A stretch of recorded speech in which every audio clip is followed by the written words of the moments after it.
MCC सम्झौता जसरी पनि अघि बढाउने पक्षमा कांग्रेस। एमसीसी अघि बढाउने सरकारको आग्रहमा सभामुखको विमति। माओवादी अध्यक्ष दाहाल दोहोरो भूमिका खेल्दै। दलीय भागबण्डा र कमजोर व्यवस्थापनमा राजदूत नियुक्त हुँदा मुलुकको साख गिर्ने चुनौती। राजदूत नियुक्ति प्रक्रिया तर्कसङ्गत हुनुपर्ने विज्ञहरूको सुझाव। सरकारले अवलम्बन गरेको नीतिगत व्यवस्था नै वित्तीय प्रणालीमा देखिएको तरलता समस्याको प्रमुख कारण रहेको एक अध्ययनको निष्कर्ष। कार्यान्वयनका लागि दिएको समय निकै कम भएकाले वित्तीय प्रणालीमा प्रति-उत्पादक असर देखियो। विश्व प्रख्यात भारतीय गायिका लता मंगेशकरको 92 वर्षको उमेरमा निधन। भारत सरकारद्वारा 2 दिन राष्ट्रिय शोकको घोषणा। र एन्फामा वित्तीय निर्देशक निरञ्जन शाहले अनियमितता गरेको ठहर गर्दै कारबाहीको सिफारिस। नमस्कार, कान्तिपुर डायरीका साथमा साथी रमेश र म केशु। समाचार अब विस्तारमा। एमसीसी मुद्दामा एक अर्कामाथि लगातार दबाव बनाउने रणनीति लिएर दाउपेचको राजनीति गरिरहेका प्रमुख 3 दलबीच संवादको थालनी भएको छ। हिजो केही समयको अन्तरालमा सार्वजनिक भएका 2 पक्षले गठबन्धनमा रहेका दलहरूबीच थप अविश्वास पैदा भएको छ भने एमसीसी र संसद अवरोध खोल्ने विषयमा प्रमुख प्रतिपक्षीसँग नयाँ चरणबाट वार्ता सुरु भएको छ। दलहरूबीचकै सहमतिमा एमसीसी संसदमा पुर्याउने प्रधानमन्त्री देउवाको पछिल्लो रणनीति छ। अमेरिकाले समयसीमा तोकेर एमसीसी टुङ्गो लगाउन दबाब दिएपछि अप्ठ्यारोमा परेका दलहरूले विकल्प खोजीका लागि संवाद थालेका हुन्। प्रधानमन्त्री शेरबहादुर देउवा, एमाले अध्यक्ष केपी शर्मा ओली र माओवादी केन्द्रका अध्यक्ष पुष्पकमल दाहाल बीच हिजो संसद खोल्ने र एमसीसी लगायत मुद्दालाई अगाडि बढाउने विषयमा छलफल भए पनि सहमति जुटेको छैन। यद्यपि एक शीर्ष नेताका अनुसार दलहरूले व्हिप नलगाई एमसीसी अनुमोदनका लागि अगाडि बढाउने सम्भावना छ। संसद खुलाउन प्रधानमन्त्री आफै र निकट नेताहरू मार्फत विभिन्न तहमा संवाद पनि अगाडि बढाएका छन्। छलफलमा सहभागी एमाले महासचिव शंकर पोखरेलका अनुसार सत्ता गठबन्धनमा रहेका देउवा र दाहालबीच समान धारणा आएको छैन भने एमाले पूर्ववत अडान दोहोऱ्याएको छ। बैठकमा सहभागी सञ्चार तथा सूचना प्रविधि मन्त्री ज्ञानेन्द्र बहादुर कार्कीले सहमतिबाट एमसीसी निष्कर्षमा पुग्ने वातावरण बनेको प्रतिक्रिया दिनुभएको छ। उहाँले भन्नुभयो, छलफल सकारात्मक दिशामा अघि बढेको छ। आगामी दिनमा यी नै विषयमा छलफल हुने सहमतिका साथ बैठक सकिएको छ। एमाले महासचिव पोखरेलका अनुसार प्रधानमन्त्री देउवाले एमसीसी अनुमोदन गर्न सहयोगका लागि आग्रह गर्नुभएको थियो भने दाहालले प्रतिपक्षको समेत सहयोगमा एमसीसीलाई चुनावसम्म पर्खिन प्रस्ताव गर्नुभएको छ। अमेरिकी सहयोग नियोग एमसीसीसँगको सम्झौतामा माओवादी केन्द्रका अध्यक्ष पुष्पकमल दाहालले खेलेको दोहोरो भूमिकालाई लिएर प्रश्न उठेको छ। दाहालले एकातिर एमसीसी सम्झौता यथास्थितिमा संसदबाट अनुमोदन हुनै नसक्ने भन्दै आन्तरिक राजनीतिलाई तरङ्गित बनाइरहनु भएको छ भने अर्कोतिर प्रधानमन्त्री शेरबहादुर देउवासँग मिलेर एमसीसी मुख्यालयलाई पत्र लेख्दै अनुमोदनको प्रतिबद्धता व्यक्त गर्नुभएको छ।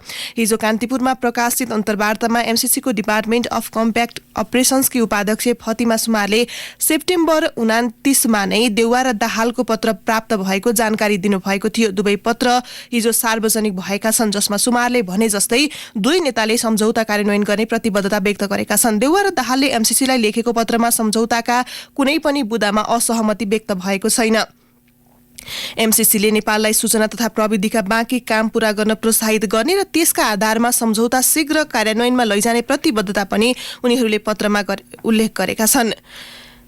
एमसीसी सम्झौताकै सन्दर्भमा सुमारले भदौ 24 देखि 27 सम्म नेपाल भ्रमण गर्नुभएको थियो। 2 सातापछि असोज 13 मा प्रधानमन्त्री देउवासँग एउटै पत्रमा हस्ताक्षर गरेर दाहालले एमसीसी मुख्यालयलाई पत्रचार गर्नुभएको थियो।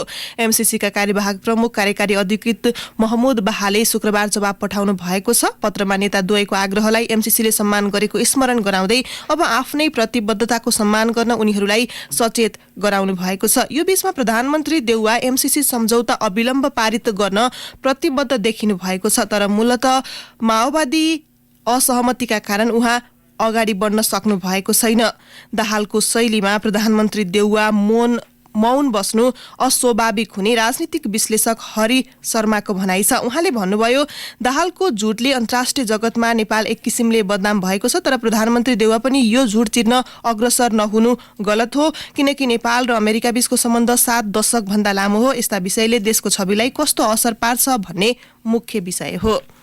सरकारले एमसीसी सम्झौता संसदमा अगाडि बढाउने सन्देश सभामुख अग्निप्रसाद सापकोटालाई दिएको छ। सरकारका तर्फबाट कानून, न्याय तथा संसदीय मामिला मन्त्री दिलेन्द्र प्रसाद बौडेले हिजो सभामुखलाई भेटेर प्रतिनिधि सभाको आगामी बैठकमा एमसीसी सम्झौता पेश गर्ने तयारी भइरहेको जानकारी दिनुभएको हो। सरकारले अनुमोदनका लागि 2076 असार 30 मा प्रतिनिधि सभाको विधेयक शाखामा एमसीसी सम्झौता दर्ता गराएको थियो, तर दलहरूबीच मत नमिल्दा सम्झौता अनुमोदन प्रक्रिया अघि बढेको छैन। अहिले सत्ता गठबन्धनभित्रै साझा सहमति कायम हुन नसके पनि प्रक्रिया अघि बढाउने प्रधानमन्त्री शेरबहादुर देउवाको सन्देश लिएर कानून मन्त्री बडु हिजो दिउँसो करिब 1 बजे सिंहदरबार स्थित सभामुखको कार्यकक्षमा पुग्नु भएको थियो। सभामुख सापकोटा र मन्त्री बडुबीच एक्लै कुरा भएको थियो। स्रोतका अनुसार मन्त्री बडुले आगामी बुधबारकै संसद बैठकमा एमसीसी सम्झौता टेबुल मात्रै भए पनि गरौं भन्ने प्रस्ताव राख्नु भएको थियो भने सभामुख सापकोटाले एमालेको संसद अवरोधका बीच त्यसो गर्न गाह्रो पर्ने जवाफ फर्काउनु भएको थियो। सभामुख सापकोटाले मन्त्री मार्फत प्रधानमन्त्री देउवा र सत्ता गठबन्धनका नेताहरूलाई संसदको अवरोध हटाउनका लागि भूमिका खेल्न आग्रह गर्नुभएको थियो।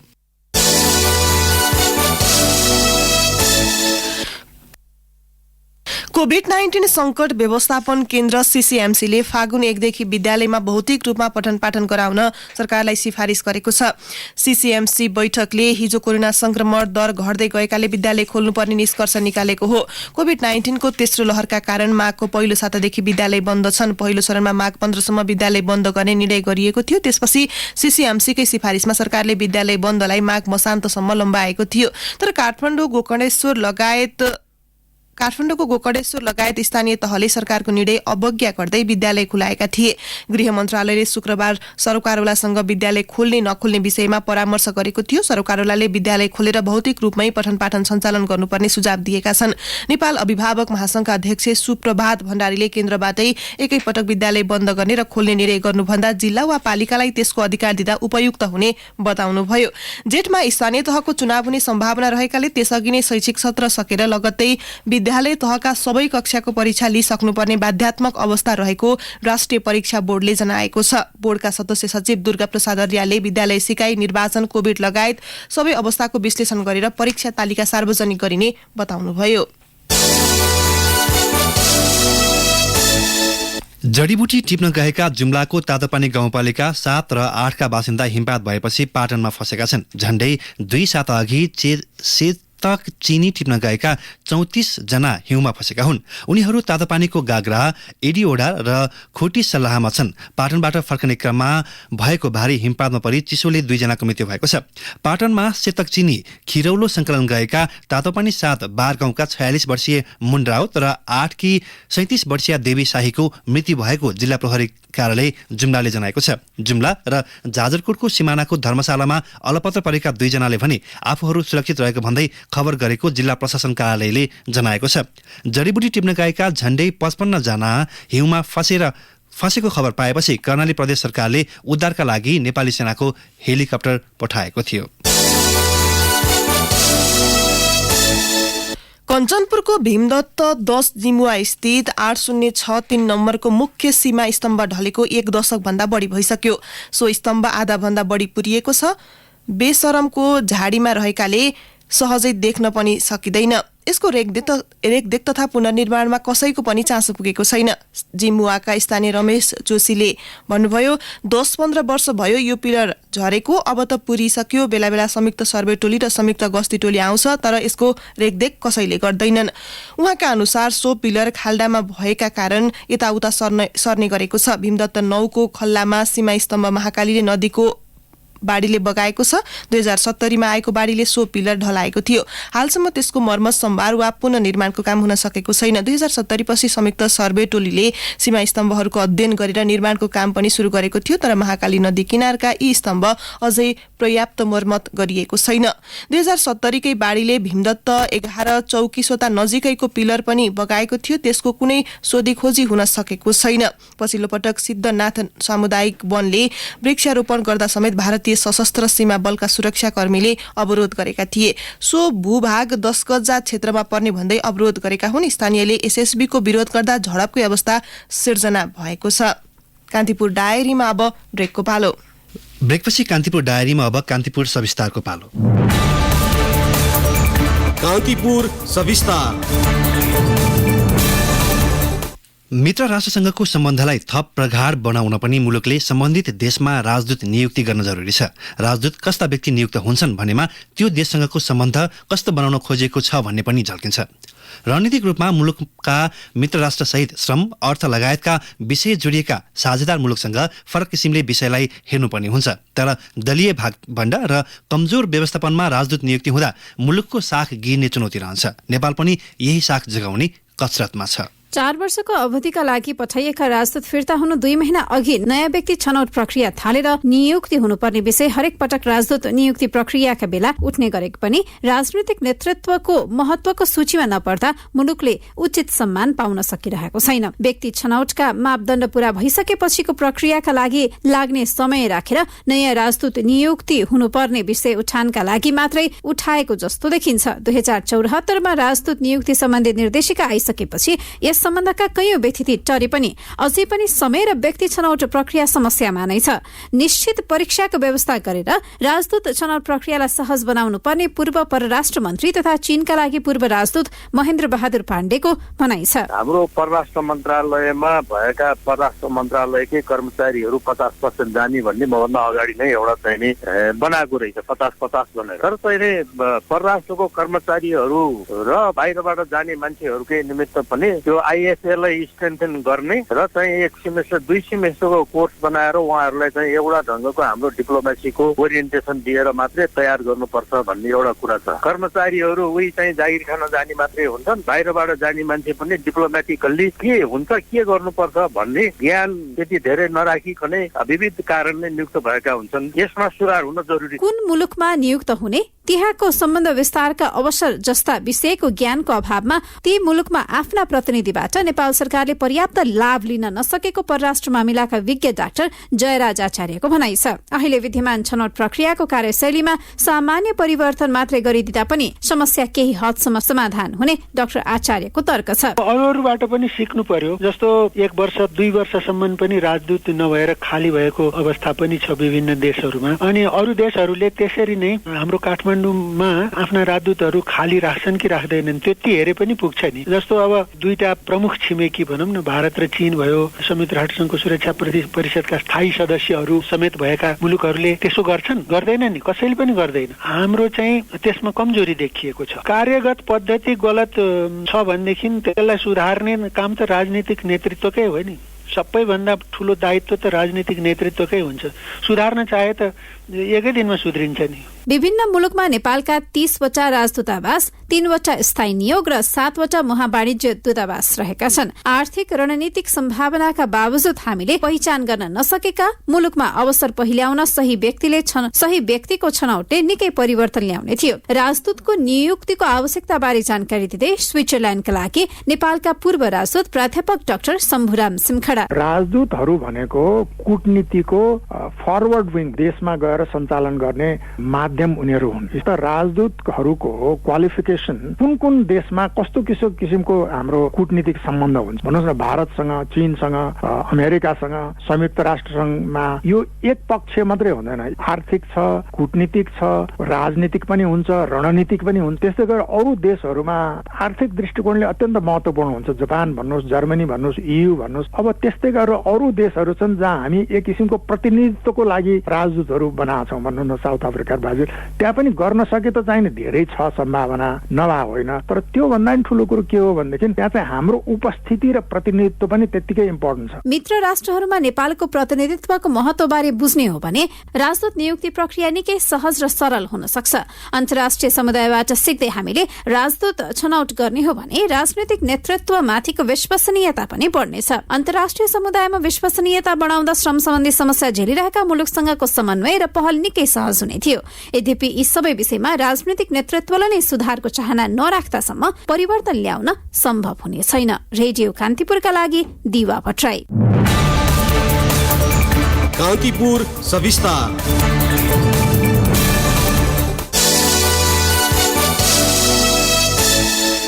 केही वर्ष यता सरकारले अवलम्बन गरेका नीतिगत व्यवस्था नै वित्तीय प्रणालीमा देखिएको तरलता समस्याको प्रमुख कारण रहेको एक अध्ययनले देखाएको छ। 2072 सालमा राष्ट्र बैंकबाट जारी भएको पुँजी वृद्धिको निर्देशनदेखि चालू आर्थिक वर्षको मौद्रिक नीति मार्फत ल्याइएको कर्जा निक्षेप, सिडी अनुपात लगायत व्यवस्थाकै कारण वित्तीय प्रणालीले तरलता अभावको समस्या भोग्नु परेको अध्ययनको निष्कर्ष छ। वित्तीय क्षेत्रको सुधार तथा स्थायित्वका लागि उल्लेखित नीतिगत व्यवस्था अत्यावश्यक भए पनि कार्यान्वयनका लागि दिइएको समय निकै कम भएकाले वित्तीय प्रणालीमा उत्पादक असर देखिएको अध्ययनले औँलाएको छ। अध्यक्षहरूको संस्था बैंक तथा वित्तीय संस्था परिसंघ नेपालले गरेको तरलता अभावका कारण तथा समाधानका लागि सुझाव विषयक अध्ययनले यस्तो देखाएको हो। परिसंघले हिजो सो प्रतिवेदन सार्वजनिक गरेको छ। तरलता समस्या संरचनात्मक भएकाले समाधानका लागि मुलुकको समग्र वित्तीय प्रणालीमै सुधार गर्नुपर्ने अध्ययन समितिका संयोजक उपेन्द्र पौडेलले बताउनुभयो। अहिलेको तरलता समस्या खास गरी संरचनात्मक नीतिगत व्यवस्था र बैंकहरूद्वारा आक्रामक कर्जा विस्तारले भएको उहाँको दाबी छ। श्रम रोजगार तथा सामाजिक सुरक्षा मन्त्रालयले म्यानपावर कम्पनीको वर्गीकरण गर्न कार्यदल बनाएकामा वैदेशिक रोजगार व्यवसायीहरूले आपत्ति जनाएका छन्। उनीहरूले धरौटी राखिसकेको अवस्थामा वर्गीकरण आवश्यक नरहेको भन्दै श्रम मन्त्री कृष्ण कुमार श्रेष्ठको ध्यानाकर्षण समेत गराएका छन्। श्रम मन्त्री श्रेष्ठले गत बिहीबार रोजगार व्यवस्थापन महाशाखाका प्रमुख राजीव पोखरेलको संयोजकत्वमा कार्यदल बनाउनु भएको थियो। कार्यदललाई कम्पनीहरूको मापदण्ड तथा स्तर निर्धारण गरी वर्गीकरण गर्न आवश्यक सूचक तथा कार्यविधि तयार गर्ने जिम्मेवारी दिएको छ। व्यवसायीहरूले भने आर्थिक चलखेल गर्न र मलेसियामा श्रमिक पठाउने जिम्मेवारी समितिलाई मात्रै दिलाउन वर्गीकरण गर्न लागि आरोप लगाएका छन्। कान्तिपुर डायरीमा पुनः ब्रेकको पालो। अब आर्थिक प्रसंग। नेपाल विद्युत प्राधिकरणले नुवाकोटमा निर्माण गरिरहेको सोलर आयोजनाले 17 मेगावाट विद्युत राष्ट्रिय प्रसारण प्रणाली ग्रिडमा थपिएको छ। हालै सो विद्युत ग्रिडमा थपिएको आयोजनाले जनाएको छ। सोलर आयोजनाबाट उत्पादित विद्युत देवीघाट विद्युत गृहको सबस्टेशनमा जोडी राष्ट्रिय प्रसारण प्रणालीमा प्रवाह गरिएको हो। 25 मेगावाट जडित क्षमता रहेको आयोजनामा 8 मेगावाटको काम भइरहेको छ। नयाँ वर्षबाट सो 8 मेगावाटबाट समेत विद्युत थपिने आयोजना प्रमुख विकास बहादुर रघुवंशीले बताउनुभयो। चीनको राइसेन इनर्जी कम्पनीले ठेक्कामा लिई सोलर पावर राख्न लागेको हो। सोलर पावर 6वटा ब्लक मार्फत बिजुली निकालिने आयोजनाले जनाएको छ। सोलर प्यानल राखी त्यसमार्फत दिउँसो उत्पादित बिजुली सोझै राष्ट्रिय प्रसारण लाइनमा जोडिनेछ। दैनिक सरदर 5 घण्टा सोलरबाट बिजुली उत्पादन दिने प्राधिकरणको भनाइ छ। 25 मेगावाटका लागि 500 रोपनी जग्गामा सोलर प्यानल रहने आयोजनाको भनाइ छ। यो नेपालकै सबैभन्दा ठूलो सोलर आयोजना हो। के हो भिसा लाग्यो भान्जा? लाग्यो नि मामा, जाने टिकट पनि आइसक्यो। आहा कति राम्रो। अब भान्जाले विदेशबाट पठाएको पैसा म यहाँ टन्न ब्याज आउने गरी यताउता लगाउँछु अनि मालामाल। ल मामा पनि लोभले लाभ, लाभले बिलाप। पैसा जस्तो चिज सबैभन्दा भरपर्दो बैंकमा राख्नुपर्छ। मैले राष्ट्रिय वाणिज्य बैंकमा रेमिट खाता खोलिसकेँ। रेमिट मुद्दतीमा त 11.05% ब्याज दिन्छ। सरकारी बैंकमा अत्याधुनिक सेवा सुविधाहरू सुलभ र सरल तरिकाले लिन पाइने अनि डिजिटल बैंकिङमा पनि निकै अगाडि पो छ त यो बैंक। अनि हामीले पैसा राख्दा पनि त्यति नै ब्याज दिन्छ त? विशेष मुद्दतीमा 10.05% छ नि। मेरो भान्जा त चलाक रहेछ। मामाको लागि गर्वको कुरा हो नि। किन नहुनु नि, आफ्नो भनेको आफ्नै हुन्छ। राष्ट्रिय वाणिज्य बैंक जस्तै।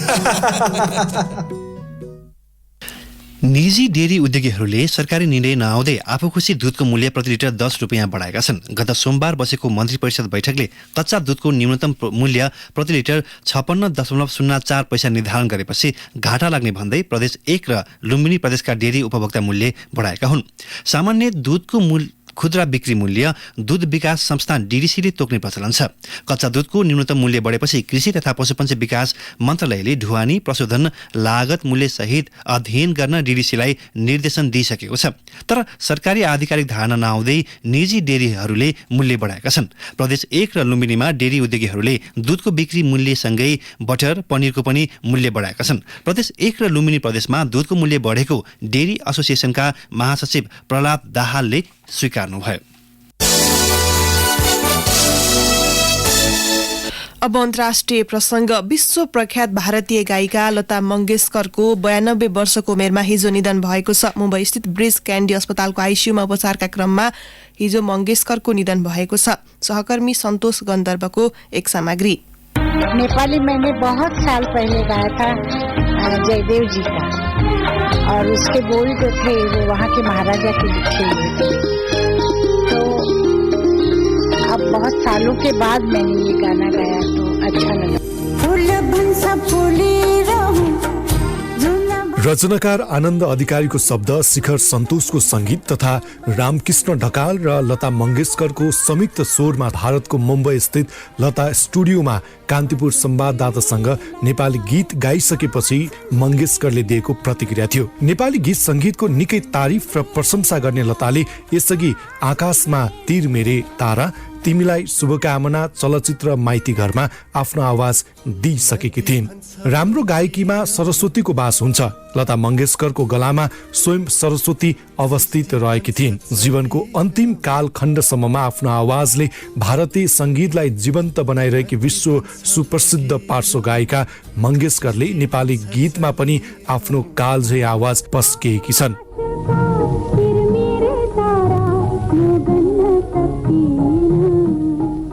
सन् 1929 सेप्टेम्बर 28 मा भारतको इन्दोरमा जन्मिएकी लताले 5 वर्षको उमेरबाटै गाउन सुरु गरेकी थिइन्। बुवा दीननाथ मंगेशकर एउटा नाटक कम्पनी चलाउँथे। बुवाले गीत गाएको देखेरै लताले गायन यात्रा आरम्भ गरेको तथ्य छ। नसरिन मुन्नी कबीरको पुस्तकमा लता इन हर ओन भोइसमा लता आफैले भनेकी छिन्, मैले मेरो बुवा दीननाथ मंगेशकरलाई गाउँदै गरेको देखे तर अगाडि गाउने हिम्मत भएन।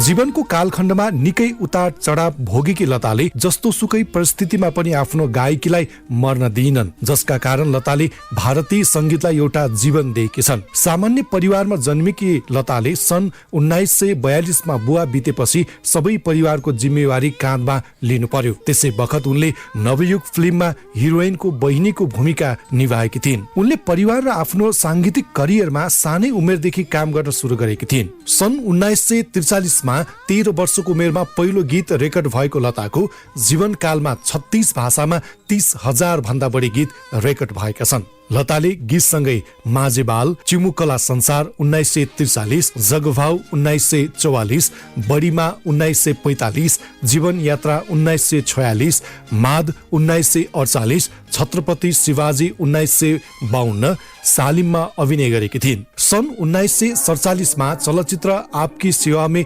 लतालाई गाउने मौका मिल्यो। त्यो गीतले उनलाई धेरै चर्चा दिएको थियो। जीवनको अन्तिम समयसम्ममा पनि सादा जीवन व्यतीत गरेकी लतालाई भारतीय संगीतमा एक अद्भुत क्षमतावान कलाकारको रूपमा लिइन्छ। सन् 2001 मा भारतको सर्वोच्च नागरिक सम्मान भारत रत्नबाट सम्मानित भएकी उनले 6 वटा फिल्मफेयर अवार्ड प्राप्त गरिन्। 3 पटक राष्ट्रिय पुरस्कार, 2 पटक महाराष्ट्र सरकारको सम्मान प्राप्त गरिन्। सन् 1969 मा पद्मभूषण, सन् 1974 मा गिनिज बुक वर्ल्ड रेकर्ड, सन् 1989 मा दादा साहब फाल्के पुरस्कारबाट पनि उनी सम्मानित भइन्। सन् 1993 मा film fair life time achievement, सन् 1996 मा स्क्रिनका लागि लाइफ टाइम अचिभमेन्ट, सन् 1997 मा राजीव गान्धी पुरस्कार पनि उनले प्राप्त गर्न सफल भइन्। सन् 1979 मै एनटीआर, सन् 1979 मै पद्मभूषणबाट उनी सम्मानित भएकी थिइन्। त्यस्तै उनले सन् 2001 मा नूरजहाँ र महाराष्ट्र भूषणबाट सम्मानित भएकी उनले दर्जनौं पुरस्कार प्राप्त गरेकी थिइन्। उनी लता मंगेशकर प्रति भावपूर्ण संगीत सुमन।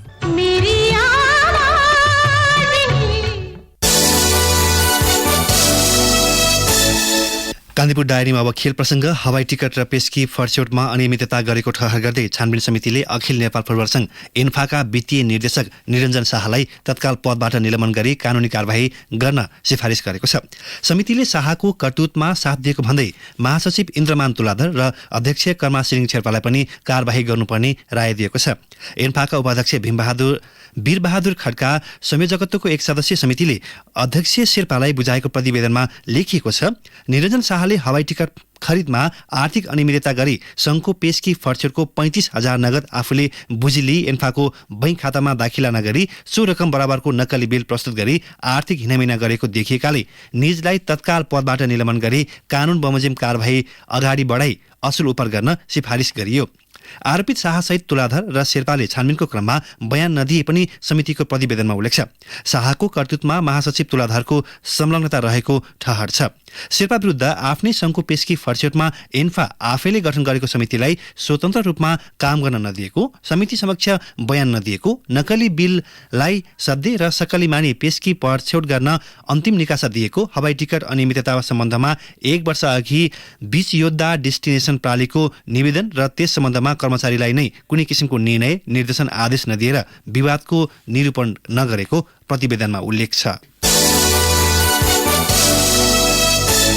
अब मौसम सम्बन्धी जानकारी। मुलुकभर आंशिक बदली रही प्रदेश 1 का केही पहाडी भूभागमा हल्का वर्षाको सम्भावना रहेको मौसम पूर्वानुमान महाशाखाले जनाएको छ। केही बेर अघि 6 डिग्री सेल्सियस मापन गरिएको काठमाडौँ उपत्यकाको अधिकतम तापक्रम आज 16 डिग्री सेल्सियससम्म पुग्नेछ। सूर्योदय बिहान 6:47 भयो भने सूर्यास्त साँझ 5:49 हुनेछ। हवस् त यिनै प्रसङ्गसहित कान्तिपुर डायरीको यो बुलेटिन अहिलेलाई यही सकिन्छ। अहिले केही बेरमा प्रसारण हुने हाम्रो नियमित कार्यक्रम द हेडलाइनर्समा आज हामी माओवादीका नेता देव गुरुङसँग कुराकानी गर्दैछौँ। सुन्ने प्रयास गर्नुहोला। अहिलेका लागि साथी रमेश र म केही सुविधा हुन्छौँ। नमस्कार।